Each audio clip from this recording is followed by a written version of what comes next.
Dalawang street na nadaanan natin, ayun yung Maliksi Street, tapos ayan naman yung Mabilis Street. At ito naman yung Mapang-Akit Street. So, yung East Avenue Station mga kasikap, dito po yan sa kaliwa na yan. Ayan.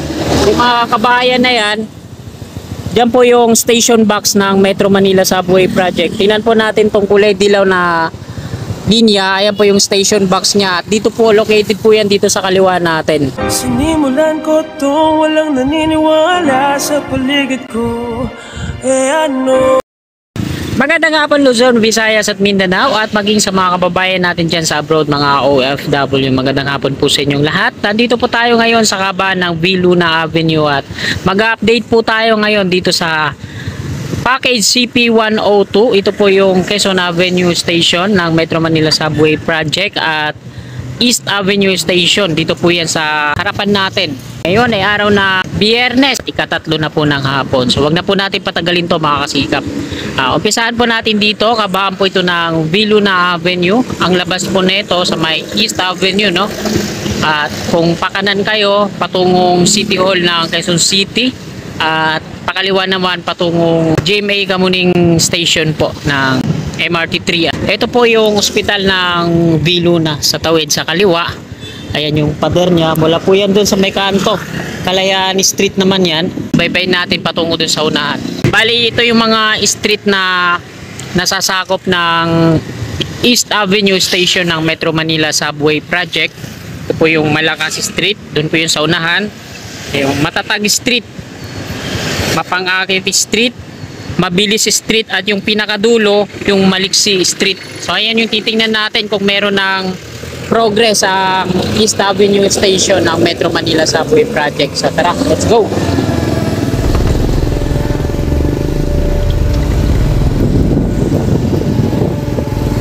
Ito yung entrance at exit ng V. Luna Hospital. Diyan ako papasok mamaya dahil diyan ako nag-work.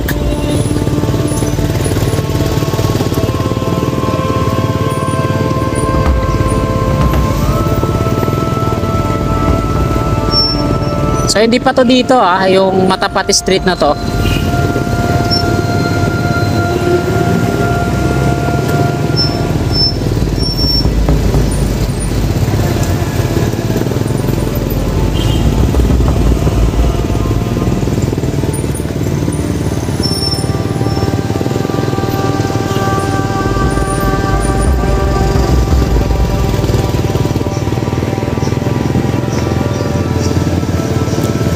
Matimpin Street. So hindi pa to dito.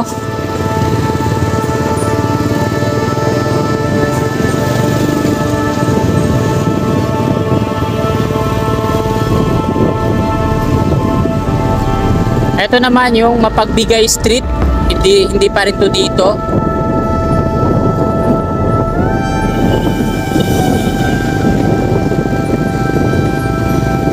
Pero dito may mga sticker na yan, ayan, kulay blue. Mga sticker ng Metro Manila Subway Project. So ito na yung Maliksi Street. Ito yung kabilang dulo, Maliksi Street. Tapos ito yung bahay na yan. Ayan yung Mapupuruhan. Halos lahat dito sa sa kaliwa, mga kasikap, yung mga kabahayan na yan. Yung ma-demolish. Mabilis Street.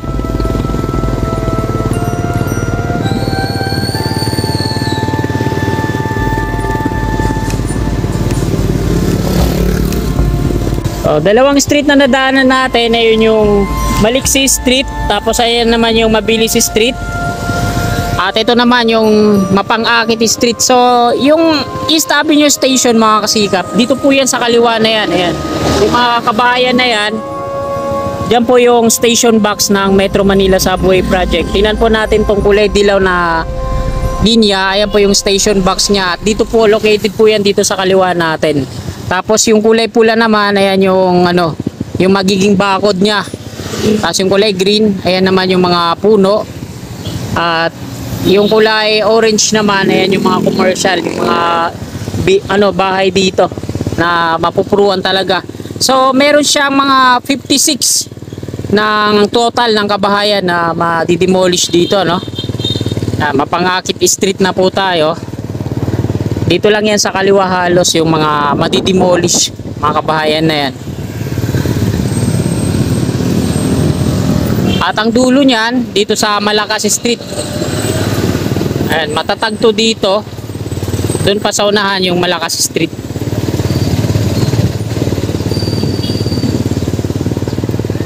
Medyo matraffic na.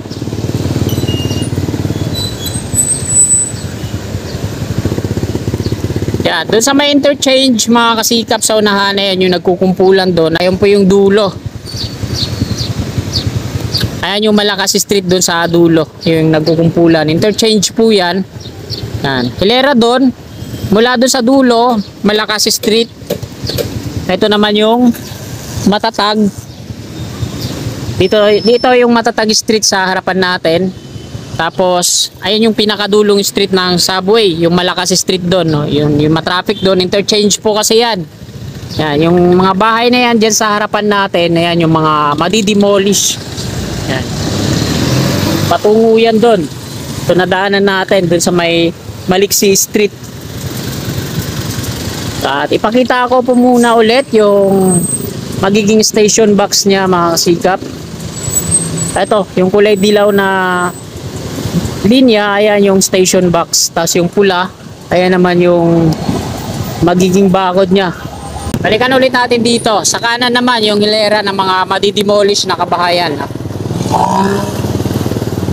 Mula dun sa Malakas, sa may interchange, Matatag, ito naman yung pangatlong street, papang-akit. Madidemolish dito sa harap, tapos sa likod naman yung kasunod, Mabilis Street. So ito dito sa kanan natin yung mapupuruan, ayan yung mga sticker nya. Mayroon pang mga di pa natatanggal. So dito yung pinakadulo niyan, ito, yung bahay na to wala nang nakatira. Parang abandonado na, no? Ito yung dulo, Maliksi Street, at ito na yung pader ng Viluna. So hindi na pala abutin yung Viluna Hospital dito, no? At kahabaan po ito na Viluna Avenue.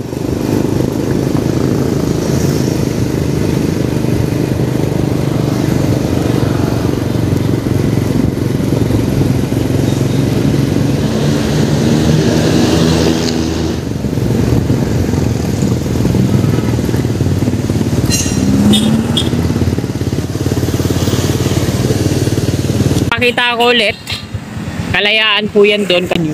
Ang tagos niyan doon sa may East Avenue naman. So wala pang progress dito sa East Avenue. Nakita naman natin, no? Ang may progreso pa lang doon sa Quezon Avenue station ng Metro Manila Subway Project. So ayan mga kasikap, hanggang dito na lang po ang update natin ngayong hapong ito.